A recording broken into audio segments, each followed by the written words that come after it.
É, sem dúvida, uma história marcante, inclusive de superação, que mostra que uma pessoa, quando ela tem força de vontade, não é uma limitação física que vai impedir você de realizar alguma coisa, né, Isadora? É verdade, ele é um grande exemplo disso. Uma coisa que a gente estava até conversando ali antes de entrar no programa foi que ele é uma pessoa assim, eu nunca vi ele depressivo, eu nunca vi ele chorando, eu nunca vi ele reclamando da doença, da vida, porque é uma mudança muito drástica, Nossa, né? ainda mais uma pessoa tão ativa, sempre foi. A gente vê que ele continuou hoje ativo, né?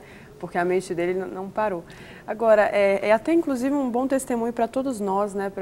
Que às vezes reclamamos de situações adversas na vida e ele, diante daquela doença, ele se mantém assim, feliz, né? Firme.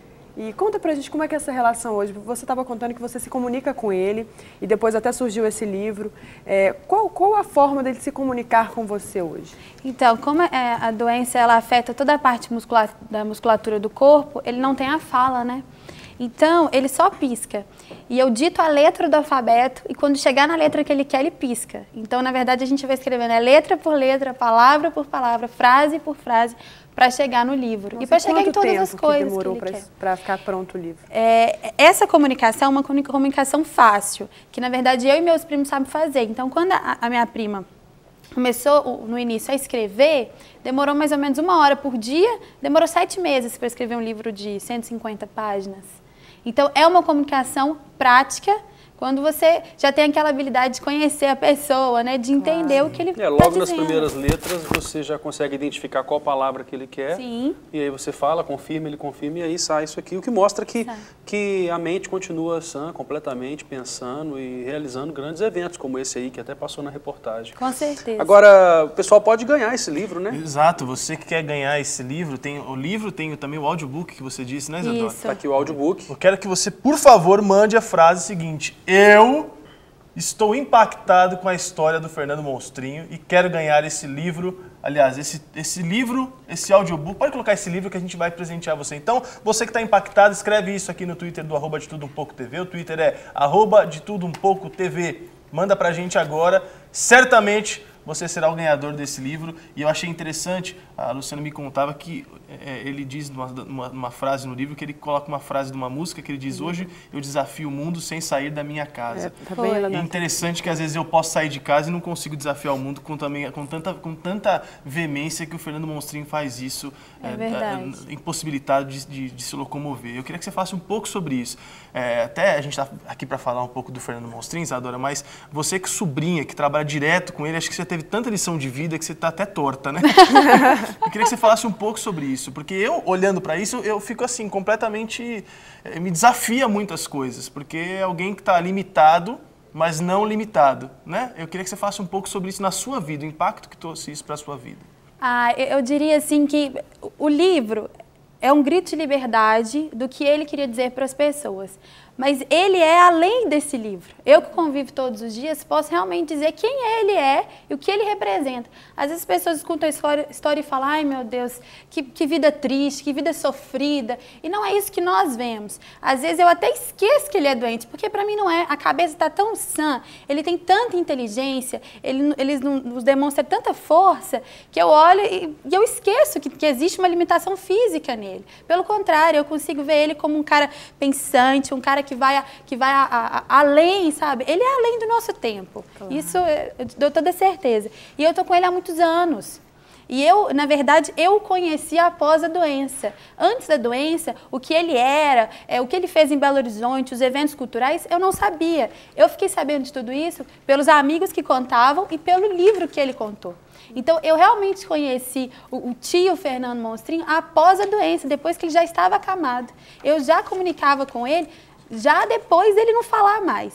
Então, eu o descobri, né? O novo Fernando. Você vê que interessante, assim, a preocupação dele em alcançar as pessoas mesmo. Porque a criação desse audiobook, pelo que você dizia, foi com o objetivo de que pessoas que também sofrem da mesma síndrome, da mesma doença, ou ela, tenham acesso a esse livro. A pessoa às vezes não pode ler, não tem condições, mas ela escuta e vai ter acesso a todas as informações do livro, a esse testemunho de vida que o Fernando traz para todo mundo, de superação, de força de vontade. E uma coisa que eu posso dizer desse livro, ele não é um livro triste, Não é um livro que você tirou vai uma pergunta de ficar mim, assim, exatamente. ai, que dó, o que está acontecendo? Não, pelo contrário, esse livro, ele é engraçado, ele é do jeito que ele é mesmo. Traz um pouquinho do que foi em Belo Horizonte, a década de 90, de 80, nos eventos de Belo Horizonte, e depois traz como que ele aceitou a doença, e ele fala realmente de como que hoje ele está bem, de como uma mente sã é mais importante que corrupção.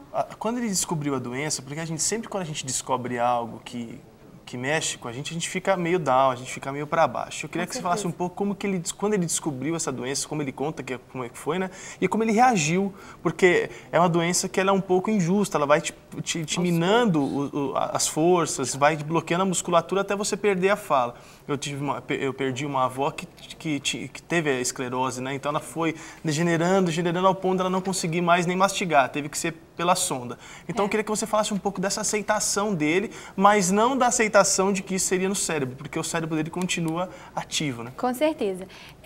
Em 2003, mais ou menos, ele começou a sentir uma fraqueza no braço direito e achou que era simplesmente uma dor, algum problema ortopédico, nada demais.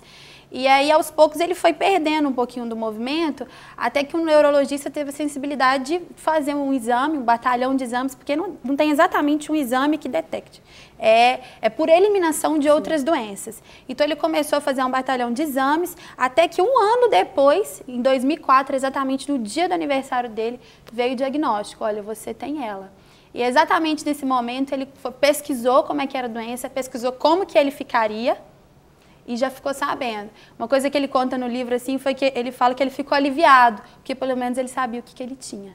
E ele sabia como que ele ficaria. Também por aquilo, né? E mais ou menos até 2 anos, até 2006, ele já perdeu o movimento dos braços, das pernas, teve que usar a sonda, a traqueostomia para respirar, e hoje ele está acamado, mas como eu disse, muito vivo, porque o olhar dele é vivo. Sim, exatamente. Ele tem projetos? Quais são os próximos projetos, então, de Fernando?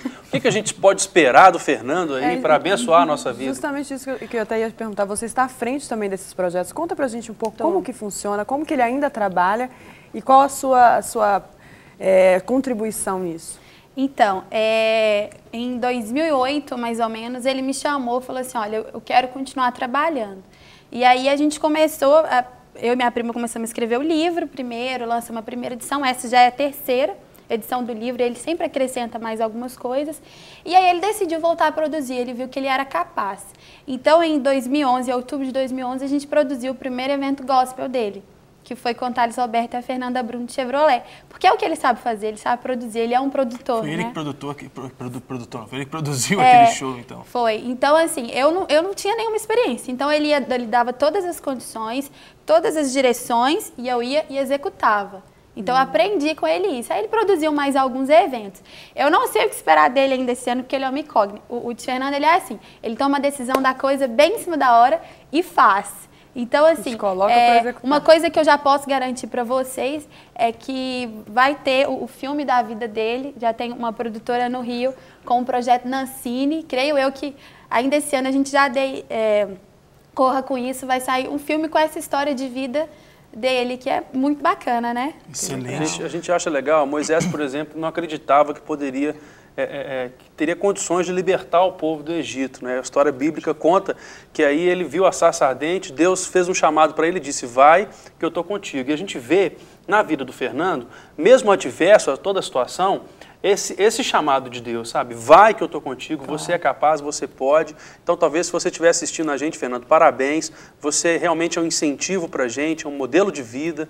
E esse livro, com certeza, esse audiobook, o livro vai abençoar a vida de muitas pessoas que, às vezes, estão prestes a desistir da própria vida, não estão mais motivadas, têm projetos, mas não sabem por onde seguir. Então você tem sido aí um exemplo para essas pessoas, que Deus te abençoe, onde quer que você esteja, e que te dê cada vez mais força em nome de Jesus. Exato. Tem muitas participações aqui, eu queria até ler algumas delas.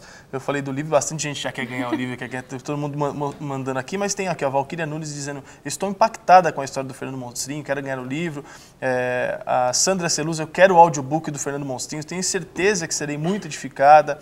A Dudes Freak coloca, nossa, que história linda, incrível, que Deus abençoe em todo o tempo. Então tem bastante gente, o Wesley 7777 coloca, eu estou impactado com o testemunho do Fernando Monstrinho, eu quero ganhar o livro. Então bastante gente realmente impactada com essa história, a gente fica impactado mesmo, porque a gente é muito visível, né? A gente olha para as coisas e acha que está tudo terminado, mas quem tem a mente mesmo, uma mente que trabalha, inclusive quem tem a mente de Cristo, eu diria, é uma pessoa que não para quieta, que realmente tem e o mais bacana, assim, é que hoje o Tio Fernando, ele representa essa doença em Minas Gerais por ele ter uma qualidade de vida, uma coisa dele. Foram escolhas uma dele. Referência, então. Por exemplo, uma escolha simples, mas que para ele faz toda a diferença. Ele não toma banho de leito, ele toma banho no chuveiro. Foi uma escolha dele. Eu posso, porque ele prova, né, que autonomia e dependência não são dois polos diferentes. Ele pode depender das pessoas para tudo, mas ter a autonomia dele para fazer as escolhas. E hoje, assim, ele ajuda outros pacientes. Eu, por exemplo, ensino outros pacientes a se comunicarem. A gente tem... ele tem dessa coisa assim, eu preciso ajudar ele, sabe? Sim. A gente tem a mesma doença, mas existem coisas que o Tio Fernando faz que eles não têm coragem. Ele sai, ele vai em teatro, ele vai em shopping, ele vai em vários lugares, tem outros que não têm coragem. Eu vou ficar aqui em casa mesmo, vou esperar a morte. E não é isso que ele quer mostrar. Não, olha, dá para viver, tem como a gente viver desse jeito, limitado, mas desafiando, Exatamente. né? Bom, a gente quer te agradecer, viu, Isadora, pela sua participação. A gente sabe que é uma lição de vida para todos nós.